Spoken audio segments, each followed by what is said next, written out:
રાજકોટ મહાનગરપાલિકાના સ્થાપના દિવસ નિમિત્તે જે દાવાનો પ્રોગ્રામ રાખ્યો હતો, રાજકોટના લોકોને આમંત્રણ આપ્યા, દરેક કોર્પોરેટરોને આમંત્રણ આપ્યા. જે આમંત્રણ વગરના એન્ટી સોશિયલ લોકો હતા એ સીટોના પહેલા કબજા લઈને બેસી ગયા.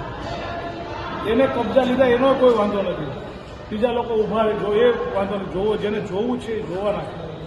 પરંતુ ત્યાં જે બહેનો દીકરીઓની છેડતી થઈ એની કમ્પ્લેનો આવી એ નિંદનીય છે. હું આ પગલાંને સખત વખોડી કાઢું છું અને રાજકોટ મહાનગરપાલિકાના શાસકોને વિનંતી કરું છું કે આવનારા દિવસોમાં જ્યારે પણ કોઈ કાર્યક્રમ કરવામાં આવે ત્યારે વ્યવસ્થા જળવાય, લોકોને દુવિધા ન થાય, કોઈ બહેનો દીકરીઓની છેડતી ન થાય, જરૂર પડે ત્યાં પોલીસનું રક્ષણ લેવામાં આવે.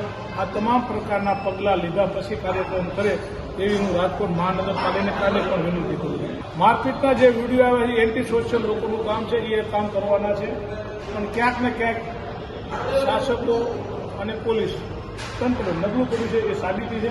અને નબળું પડ્યું હોય તો જ આ વસ્તુ થાય, જો સબળું હોય તો આ વસ્તુ થાય નહીં. હવે રાજકોટની પ્રજાએ વિચારવાનું છે કે સબળું કેમ કરાવવું અને નબળું કેમ રાખવું.